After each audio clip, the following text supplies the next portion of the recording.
മാഷിന് സംസാരിക്കാൻ പറ്റില്ല. അതുകൊണ്ട് ഇതേപോലെ ബോർഡിലെല്ലാം എഴുതി തരും. അത് ഞങ്ങൾ ഏറ്റുചൊല്ലി പഠിക്കും. പണ്ട് മാഷ് ഇങ്ങനെ ആയിരുന്നില്ല. നിറയെ പാട്ടുകൾ പാടിത്തരും, കഥകൾ പറഞ്ഞു തരും.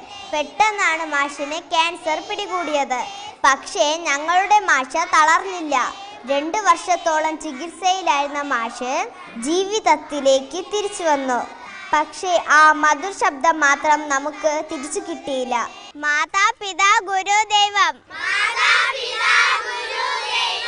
മറക്കരുതൊരിക്കലും ഈ മന്ത്രം. മാഷിന് ഒരുപാട് കാര്യങ്ങൾ നമ്മളോട് പറയാനുണ്ട്.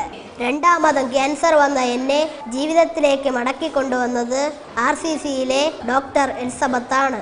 ഡോക്ടർ എൻ്റെ കയ്യിൽ പേനയും പേപ്പറും തന്നു. എഴുതാൻ പറഞ്ഞു. സ്കൂളിനെ കുറിച്ചുള്ള എൻ്റെ സ്വപ്നങ്ങൾ പേപ്പറിലേക്ക് ഞാൻ പകർത്തി. കൂട്ടുകാരെ കുറിച്ച്, സ്കൂളിൽ വരുത്തേണ്ട മാറ്റങ്ങളെക്കുറിച്ച്, ഡോക്ടർ പറഞ്ഞു തന്ന അറിവുകളും എൻ്റെ അനുഭവങ്ങളും ചേർത്ത് പുനർജനി എന്ന പുസ്തകവും പുറത്തിറങ്ങി.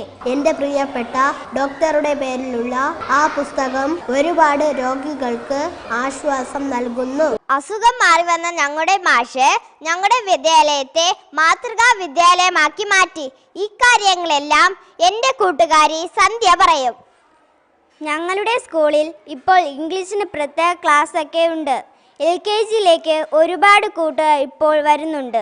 പിന്നെ മാഷ് ഞങ്ങളുടെ സ്കൂളിൽ ഒരു ഓണസ്റ്റ് ഷോപ്പ് തുടങ്ങി. ഞങ്ങൾ തന്നെ വില എഴുതി വെച്ച് സാധനങ്ങൾ വാങ്ങും. ഈ കട ഞങ്ങളിൽ സത്യസന്ധതയും ചുമതലാബോധവും വളർത്തുന്നു. നല്ല കളിസ്ഥലം, ശുചിമുറികൾ ഒക്കെ ഞങ്ങൾക്ക് സ്വന്തമായി. ഇപ്പോൾ ഞങ്ങൾ വീടുകൾ തോറും കയറിയിറങ്ങി ക്യാൻസറിനെതിരെ ബോധവൽക്കരണം നടത്തുന്നു. എങ്ങനെ ക്യാൻസർ തിരിച്ചറിയാമെന്നും നേരത്തെ തിരിച്ചറിഞ്ഞാൽ അസുഖം മാറുമെന്നും എല്ലാവർക്കും ഞങ്ങൾ പറഞ്ഞു കൊടുക്കുന്നു. പഠിച്ചു വളരാൻ, വലിയവരാകാൻ എല്ലാ സൗകര്യങ്ങളും ഇന്ന് ഞങ്ങളുടെ സർക്കാർ സ്കൂളിലുണ്ട്. ക്യാൻസറിനെ പേടിക്കേ വേണ്ടെന്ന് ഇപ്പോൾ നിങ്ങൾക്ക് മനസ്സിലായില്ലേ?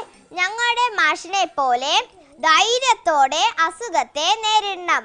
മനോരമ ന്യൂസിന് വേണ്ടി 3Aയിലെ സ്നേഹ.